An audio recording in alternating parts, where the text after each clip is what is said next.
You may have heard that it is a strong 2024 NFL draft class, but which positions are the strongest? We're ranking all of them on today's Renner Ranks. This is Renner Ranks, the ultimate NFL ranking show. Part of the Locked On Podcast Network, your team every day.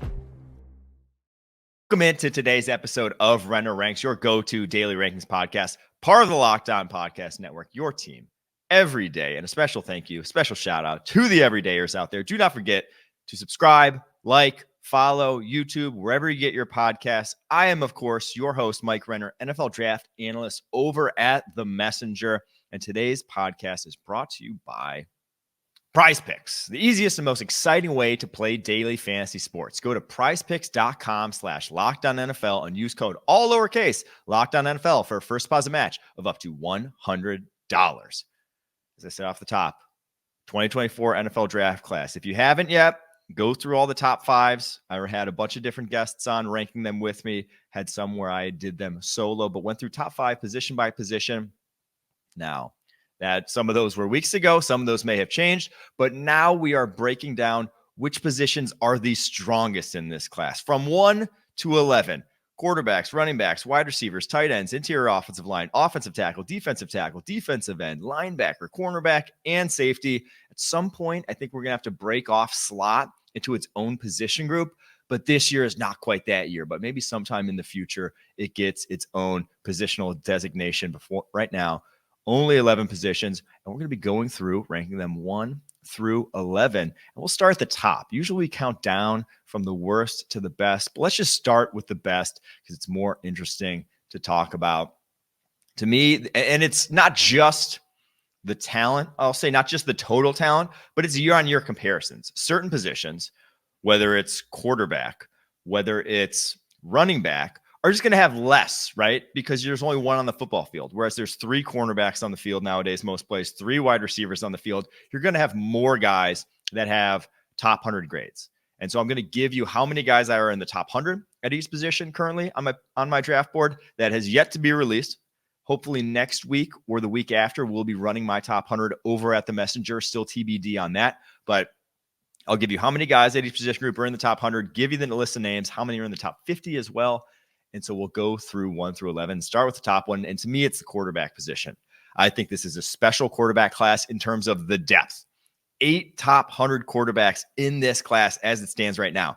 Drake May from North Carolina, Caleb Williams, USC, Michael Penix Jr., Washington, Shedeur Sanders, Colorado, Bo Nix, Oregon, J.J. McCarthy, Michigan, Jaden Daniels, LSU, Michael Pratt, Tulane, in no particular order there. So that's 8 top 100 guys. I have 6 of those guys in the top 50 right now. Now, some of them very likely to come back to school.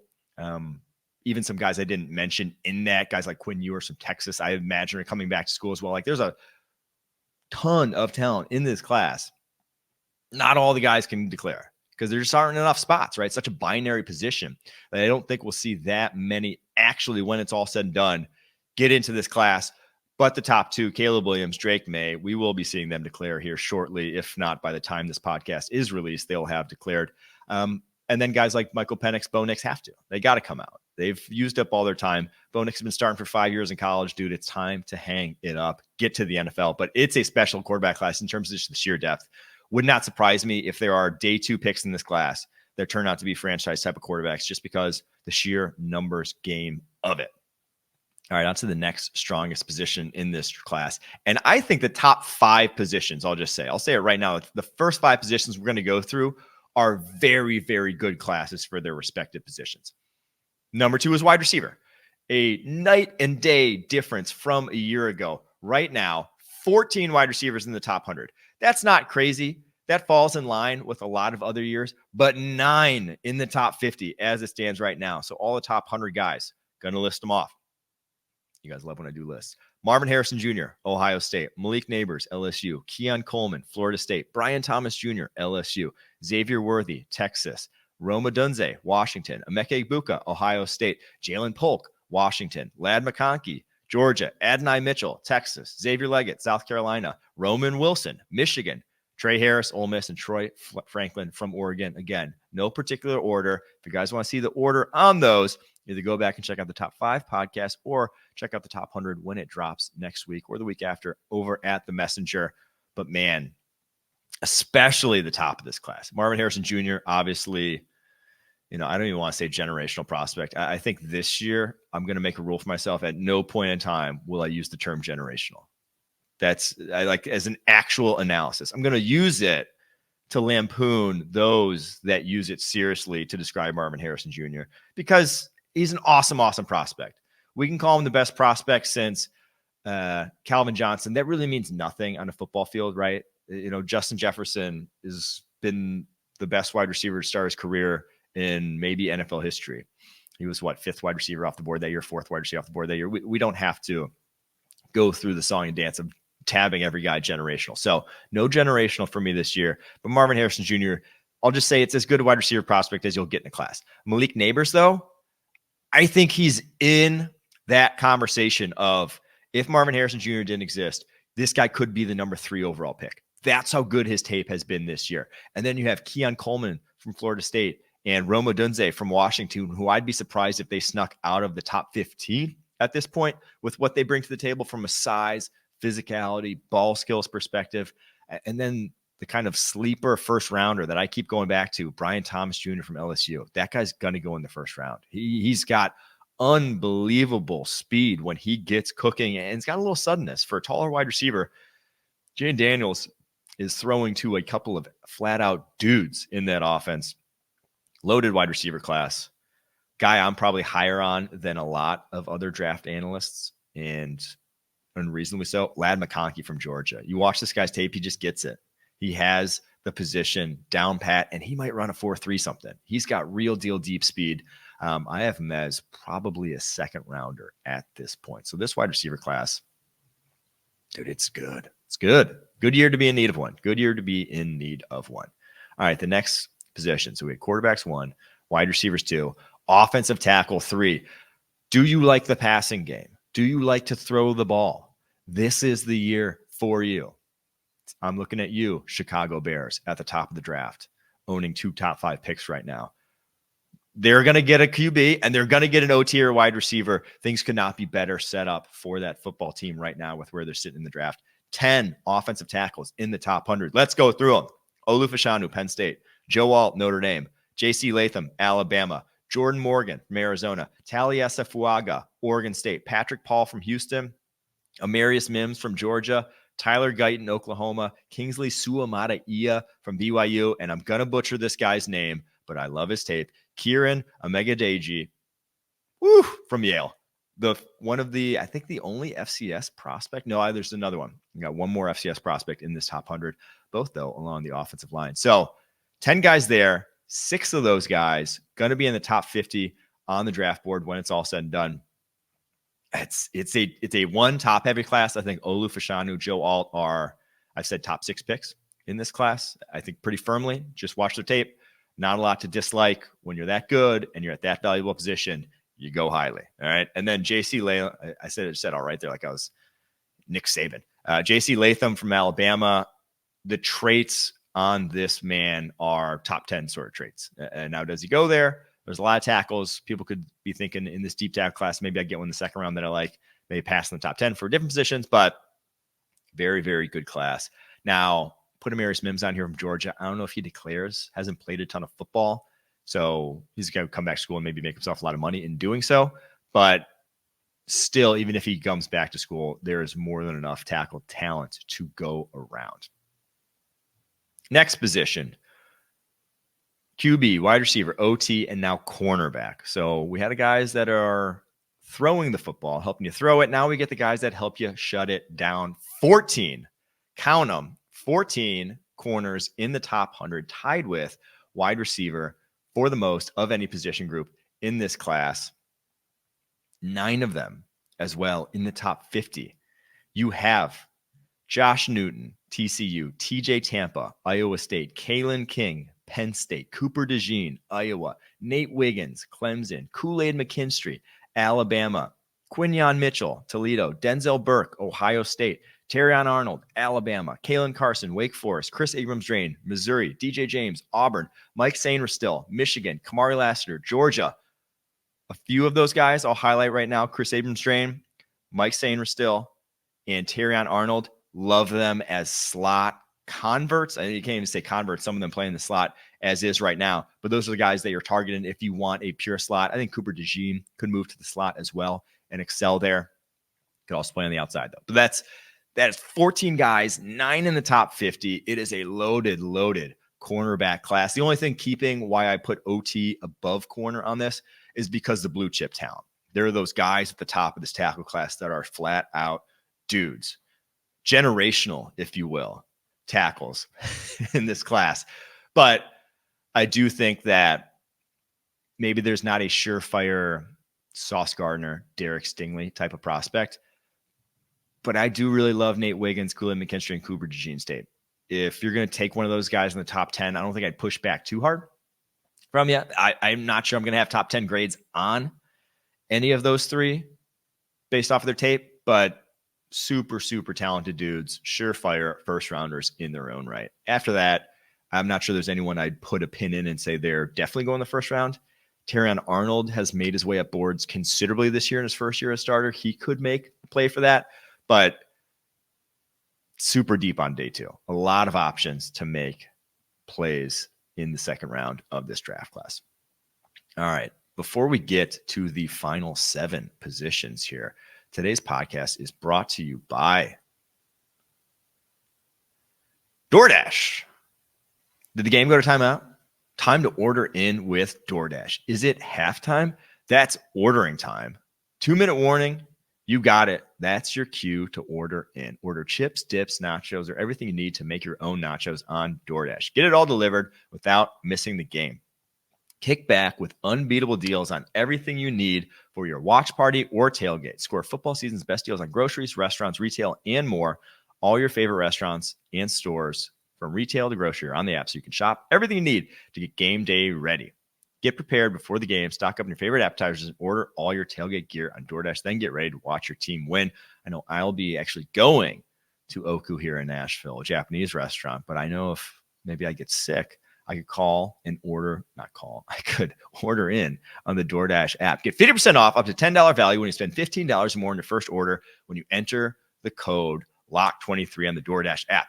That's 50% off up to $10 value when you spend $15 or more on your first order when you download the DoorDash app and enter code LOCKED23. Subject to change. Terms apply. Today's podcast is also brought to you by PrizePicks, the largest daily fantasy sports platform in North America. The easiest and most exciting way to play DFS. It's just you against the numbers. Instead of battling thousands of other players, including pros and sharks, you pick more than or less than on 2 to 6 player stat projections and watch the winnings roll in. PrizePicks is really simple to play. I can make my picks and submit an entry in less than 60 seconds. It has quick withdrawals, easy gameplay, and an enormous selection of player and stat types. That's what makes PrizePicks the #1 daily fantasy sports app. Go to prizepicks.com/LockedOnNFL and use code LockedOnNFL for a first deposit match of up to $100. That's prizepicks.com/LockedOnNFL, code LockedOnNFL for a first deposit match of up to $100. PrizePicks, daily fantasy sports made easy. Okay, back to the position rankings. So we had quarterback, wide receiver, OT, cornerback, and now it's interior offensive line. May not be a flat-out stud in this interior offensive line class, but I got 9 guys that I ended up in my top 100 here in no particular order. Christian Haynes from Connecticut, Cooper Beebe from Kansas State, Zach Frazier from West Virginia, Troy Fautanu from Washington, Graham Barton from Duke, Jackson Powers Johnson from Oregon, Clay Webb from Jacksonville State. There's your other FCS prospect in the top 100, a guy who started his career at Georgia, transferred to Jacksonville State. Love his tape this season. And Cedric Van Pran from Georgia. So a class with a lot of available talent. Now, only 2 of those guys that ended up in the top 50. So maybe not a ton of top-end talent. And truthfully, they're right both at the back end of the top 50. So no first rounder for me in this draft class. Unfortunately, Zach Zinter, the Michigan interior offensive lineman, don't know what to make of his injury at this point in time. Obviously had that gruesome tib fib in the Ohio State game. If you look at the history of tib fibs, Not a great tack record, probably one of the worst injuries you can have on a football field in terms of your long-term prospects of returning. So heart goes out to him. Praying for that, man. Really hope he can return to the football field because this tape's a lot of fun to watch. And I know it's fun to watch, but it is for an offensive guard. He's a darn good player. Guy was a surefire day 2 pick. Hopefully still gets a good chance of recovery and a shot at the league. But again, it's deep interior offensive line class.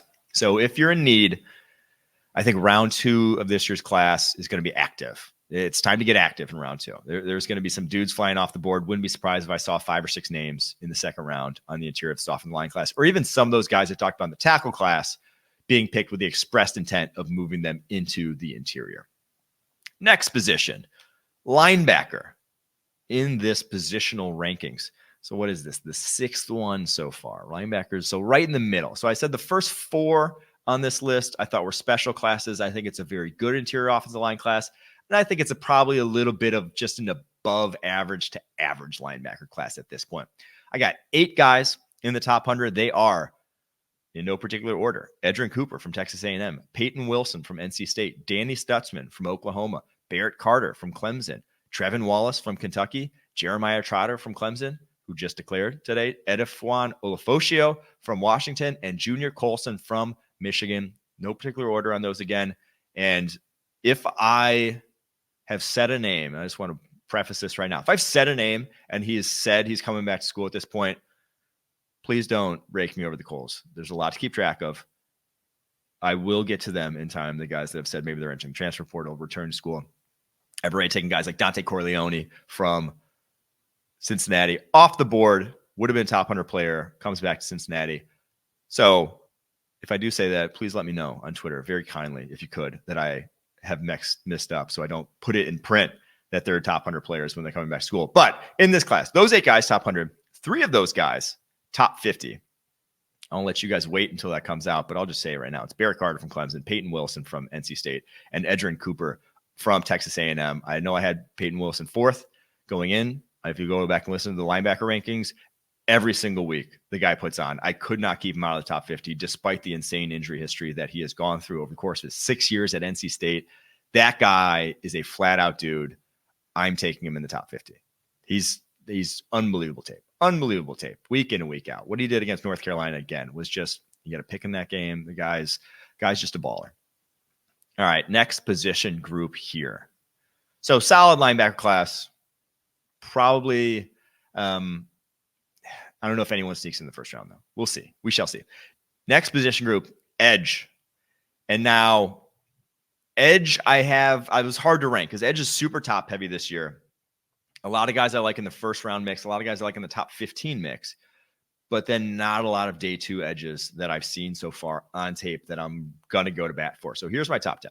Here's my 10 guys, 8 top 50 guys, though. So we have Jack Sawyer from Ohio State, Chris Braswell from Alabama, JT Tuimoloau from Ohio State, Jared Verse from Florida State, Chop Robinson from Penn State, Dallas Turner from Alabama, Laiatu Latu from UCLA, Jonah Ellis from Utah, Braylon Trice from Washington, and then finally Princely Uman Mielen. Hopefully I didn't butcher that one. We'll see. From Florida. Again, Turner, Dallas Turner, Chop Robinson, Latu, top 15 players. Jared Verse, first rounder. After that, probably a lot of the names I mentioned are second to third rounders. But even then, that's a sparse edge class. Usually you're getting, by the end of the third round, 15 or so guys off the board. So it has high-end talent, but maybe not the depth that you usually get in a defensive end class. And the position right after them, defensive end, is then defensive interior. Now, the defensive interior, I think, is deep, but almost the opposite of the defensive end class, where there's just not the top-end talent. I have 3 guys in the top 50 in the defensive interior class, 12 guys, though, in the top 100. They are Howard Cross from Notre Dame, Rook Ohorohoro, I think I might have hit that one, out of Clemson, Brandon Dorless from Oregon, Byron Murphy from Texas, Mason Smith from LSU, Michael Hall, Ohio State, Nazir Stackhouse, Georgia, McKinley Jackson, Texas A&M. Every time I see that guy's name, I think it's backwards. McKinley Jackson, though. It's his first name and then last name in that correct order. Johnny Newton, Illinois, Leonard Taylor, Miami, Chris Jenkins, Michigan, and then Tavondre Sweat from Texas, the big boy nose tackle, one of my favorite players in this draft class. I think Tavondre Sweat and Johnny Newton end up first rounders. After that, may not be another one. So that's why I said it's a little top heavy. 3 guys only, or excuse me, not a little top heavy, just deep. Only 3 guys in the top 50, but 12 guys I have in the top 100 in that class. All right, before we get to the final 3 position groups, the sad sacks in this 2024 NFL draft class. Today's podcast is brought to you by LinkedIn Jobs. When you're hiring for your small business, you want to have as many top-tier candidates to interview as possible. That's why you have to check out LinkedIn Jobs. LinkedIn Jobs has the tools to help you find the right professionals for your team faster and for free. LinkedIn isn't just another job board. LinkedIn has a vast network of more than 1 billion professionals, which makes it the best place to hire. Hiring is easy when you have that many qualified candidates. So easy, in fact. 86% of small businesses get qualified candidates within 24 hours. LinkedIn knows that small businesses are wearing so many hats and might not have time or resources to hire. Thankfully, with LinkedIn, the process is intuitive, quick, and easy. They even just launched a feature that helps you write job descriptions, making the process even easier and even quicker. Post your job for free at linkedin.com/LockedOnNFL. That's linkedin.com/LockedOnNFL. Post your job for free. The final 3 position groups, we can kind of speed run a little bit here. Not super exciting. Not too many guys in the top 100. And I guess this is the 9th position group up, safety. If you listen to the safety podcast, did it earlier this week, did it yesterday, in fact, earlier this week, literally yesterday. I said it, there's about 5 guys you want. I ended up having 6 actually make the top 100. 1 maybe more of a slot, but still made the top 100. They are Cam Kinchins, Kalen Bullock, Tyler Nubin, Javon Bullard, Rod Moore. If you obviously listened yesterday, those were the top 5. And then Clemson's Andrew Mukuba also makes the top 100, but again, he's more of a slot corner. But as opposed to the other slot corners I included in the cornerback group, I think he trends more of a safety at the next level. So 3 guys in the top 50, 6 in the top 100. Not the super deepest safety class that I've seen. And again, we just talked about him yesterday. Let's get to tight ends, which is up next. 10th position group. Only 5 made the top 100. If you listen to the tight end rankings, which dropped last week, you know who they are. Brock Bowers from Georgia, Johnny Wilson from FSU, who I include as a tight end. He's 6'7", 239, even though he plays wide receiver for Florida State.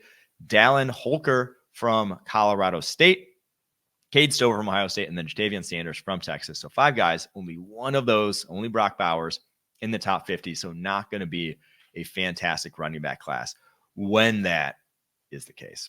Let's recap before we get to the final position. Quarterbacks were the top ranked 1, wide receivers 2, offensive tackles 3, cornerbacks 4, interior offensive line 5, linebacker 6, defensive end / edge 7, defensive interior 8, safety 9, tight end 10, and then obviously leaves running back 11. If you listened, again, running back was just last week. You know that the 4 guys, so there's 4 in the top 100, they are Trey Benson from Florida State, Blake Corum from Michigan, Bucky Irving from Oregon, and Braylon Allen from Wisconsin. Jonathan Brooks from Texas would be here were it not for the ACL tear. That's one position where I'd probably not take the risk on a top 100 pick unless his tape's elite coming off a fresh ACL tear with such a physically demanding position as running back. So none in the top 50, only 4 in the top 100. And truthfully, a couple of those were sneaking into the top 100 in Bucky Irving and Braylon Allen. When all said and done, may not end up top 100 players on the Messenger's draft board. Just not a great year to be in need of a running back. I know I'm looking at my dynasty league and I'm not doing great. I was playing for the future. I drafted, with kind of what I do, I drafted a lot of young guys and then wanted kind of year 1 to be feeling out process, knowing that if I get a high pick, I trust my scouting eye. I'm not drafting any of these running backs with the top 5 pick that I'm probably going to end up with. I am drafting the wide receivers and I'm drafting one of the quarterbacks if they fall to me. That's how I see this draft class. Hope you guys enjoyed those rankings. We will have Austin Gale on the show tomorrow to break down who knows what. We'll talk to him then and see. Thanks for tuning in to Renner Ranks, part of the Locked On Podcast Network, your team every day.